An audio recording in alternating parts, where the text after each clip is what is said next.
And it starts off fairly small. I can pull it in the initial load, great. 6 months down the line, my use cases change, and now this text field is holding, 400K of text. I need to change that to lazy load now for performance reasons. I shouldn't be changing the API used to reference that text. If I want to get that string, I shouldn't have to change the API to get to it. Yeah, so the way to access the flow should always be the same. Whether or not it is lazy loaded is not something that should be part of the interface of the entity.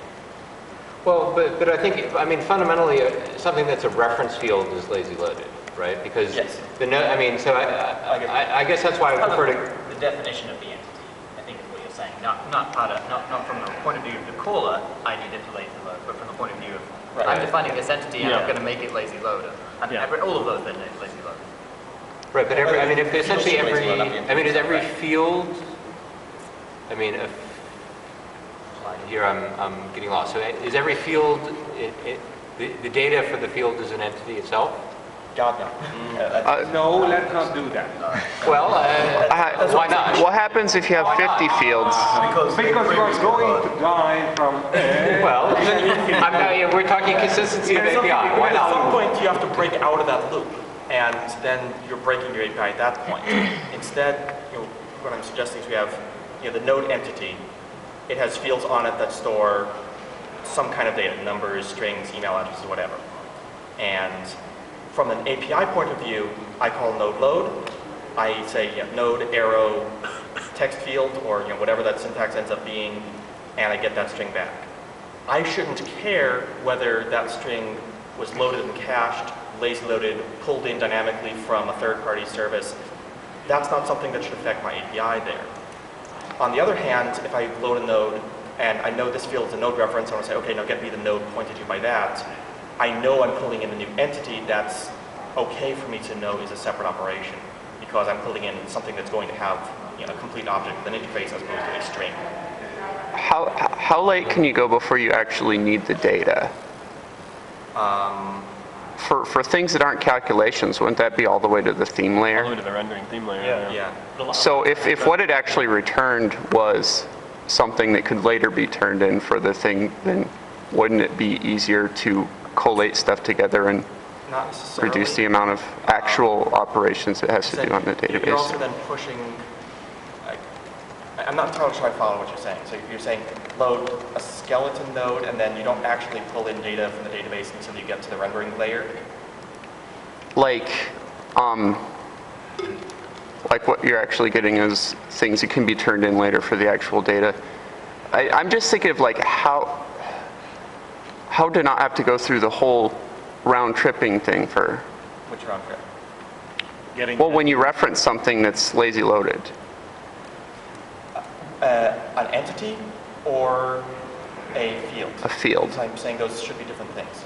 So I guess I'm not quite following why they should... If we have this notion of a lightweight entity, how is that different than what a field is? It sounds like lightweight entities are going away in favor of entities have the stuff that comes in easily and the stuff that comes in hard. Well, I disagree. So I think that's exactly not what we were just talking about, isn't it? Yeah. Well, I don't know. Why? But again, we want to. If the goal is unifying things, if I'm referencing some other, I have an entity, it references something else. Yep. Why wouldn't that reference also be to an entity that uses the same API? Because at some point I need to get down to something that is not an entity and I need to get a string out of it. Sure, but the entity could, in a sense, declare that it has some fundamental data. Like the title string could be data that it actually contains, or not, or some. If the theme layer knew about these things. The problem is that entities need an entity ID.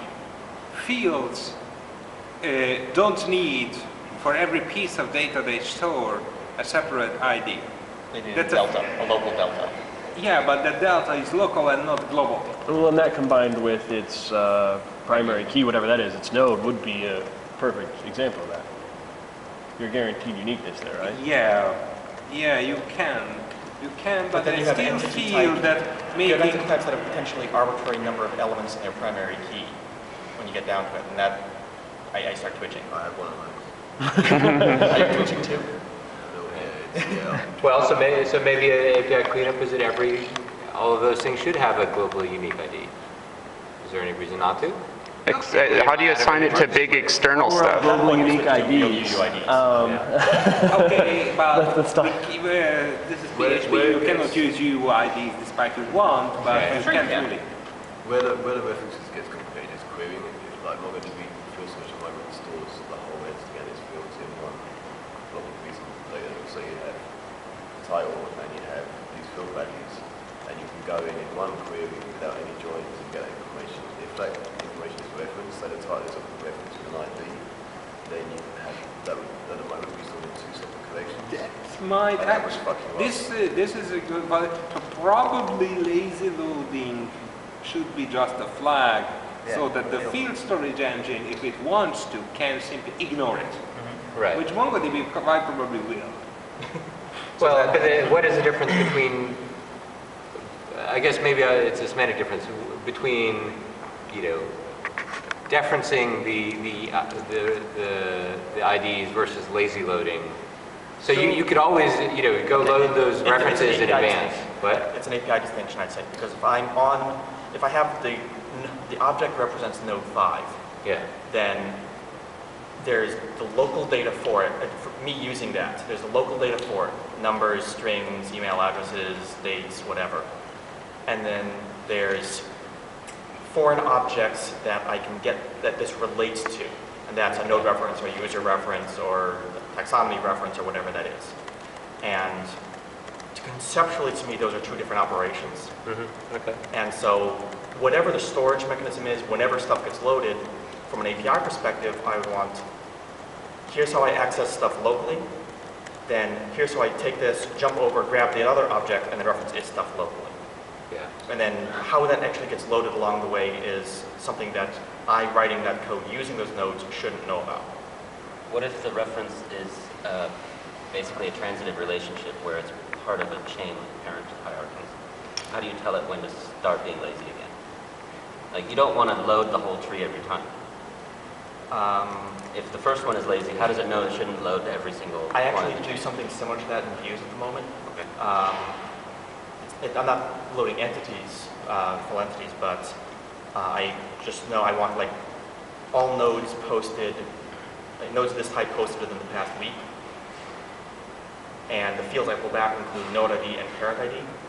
And then building a tree out of that, once I've got all those records back, is a simple recursive call. It's not hard at all. It's actually quite fast.